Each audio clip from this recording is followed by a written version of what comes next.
Jesucristo le dijo a los sumos sacerdotes, a los ancianos del pueblo: escuchen otra parábola. Un hombre poseía una tierra y plantó una viña, la cercó, cavó un lagar, construyó una torre de vigilancia. Después la arrendó unos viñadores y se fue al extranjero. Cuando llegó el primero de la vendimia, envió a sus servidores para percibir los frutos, pero los viñadores se apoderaron de ellos. A uno lo golpearon, a otro lo mataron y al tercero lo apedrearon. El propietario volvió a enviar a otros en mayor número, pero los trataron de la misma manera. Evangelio según San Mateo, capítulo 21, versos 33 al 43, 45 al 46.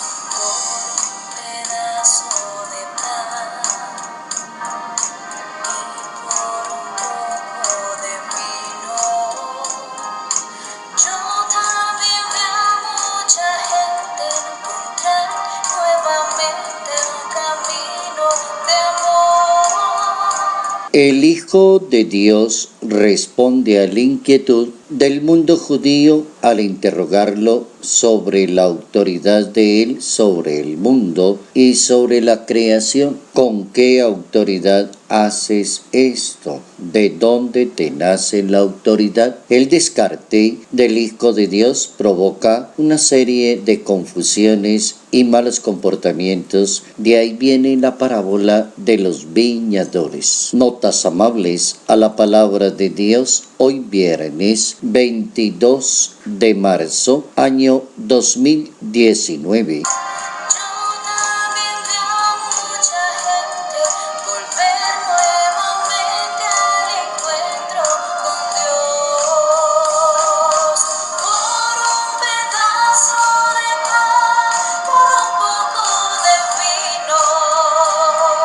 Se vuelve interesante escuchar otra parábola, la manera como Jesús proponía sus ideas para que cada persona fuera dejando navegar el pensamiento a lo largo de la historia y encontrara una justificación y una buena enseñanza. En esta ocasión, el Hijo de Dios se le ocurre contar la parábola del viñador. Y en esa parábola del viñador se la cuenta a los sumos sacerdotes y a los ancianos del pueblo. La parábola resume como la historia de Israel. Lo hace a uno recordar la historia de los profetas, la historia de la profecía, de todo lo que se dirige a los jefes, de los sacerdotes, a los ancianos, a los fariseos, a todos estos grupos y movimientos que al fin de cuentas como que son gente que dicen nosotros somos los que tenemos la autoridad, o entrar a decir yo soy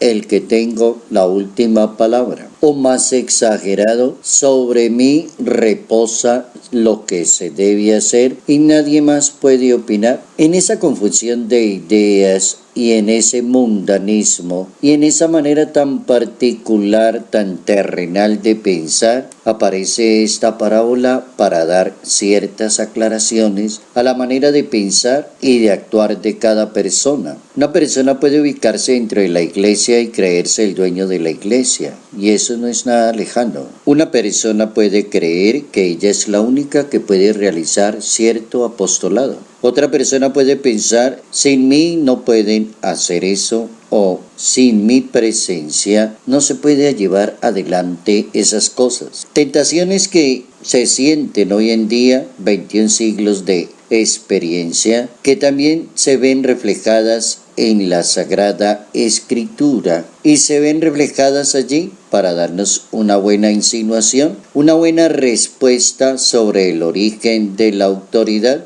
El Hijo de Dios le aclara a los hombres y a las mujeres el origen de esa autoridad. Lo primero es que Él es el Hijo heredero y Él es el enviado de Dios. Él es el que fue enviado por Dios para salvar al mundo, y el que lo escuche a Él y el que lo siga a Él y el que asuma la cruz de Él encontrará la redención el sentido mismo de la vida. En segundo lugar, denuncia el abuso de la autoridad. ¿Cuánto abuso ha habido en la historia de nosotros? ¿Cuánto abuso de las personas, de los jefes, de los directores, de cantidad de personas que se han hecho dueñas de una misión como si fueran las propietarias? Jesucristo denuncia ese tipo de comportamiento tan mundano. La autoridad de los viñadores, es decir, sacerdotes, ancianos, que no cuidan del pueblo de Dios. En tercer lugar, defiende la autoridad de los profetas que fueron enviados por Dios, pero también masacrados por la humanidad, sacerdotes y ancianos. Desenmascara las autoridades que manipulan a la religión y matan al hijo, como quien dice, matemos al hijo y como matamos a esto nos quedamos con la herencia, porque no quieren perder la fuente de la renta que consiguieron acumular a lo largo de tantos siglos. Es como una defensa del ser humano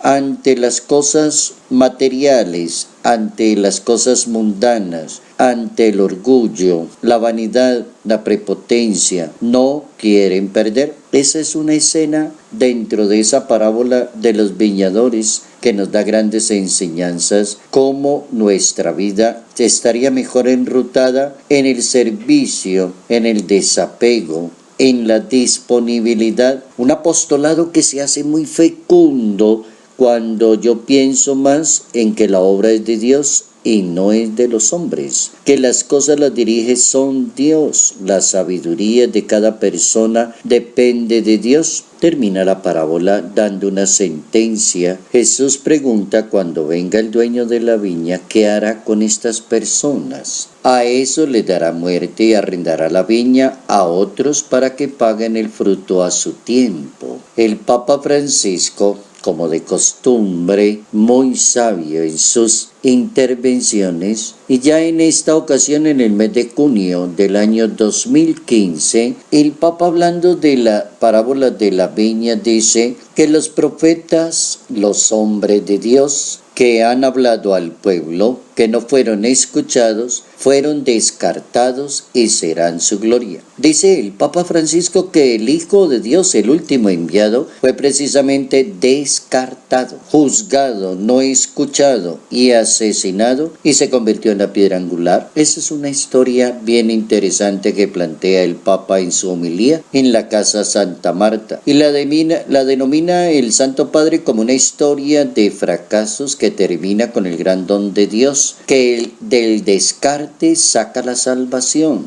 de su Hijo descartado nos salva a todos. Es aquí donde la lógica del fracaso termina y se cae por su propio peso, y Jesús recuerda a los jefes del pueblo citando la palabra de Dios: la piedra que descartaron los constructores es ahora la piedra angular. El camino tendría que ser el contrario. El camino es dar frutos para Dios, y todo se lo propone un ser humano mientras entienda que tú no eres el dueño de las cosas, sino eres un intermediario de Dios.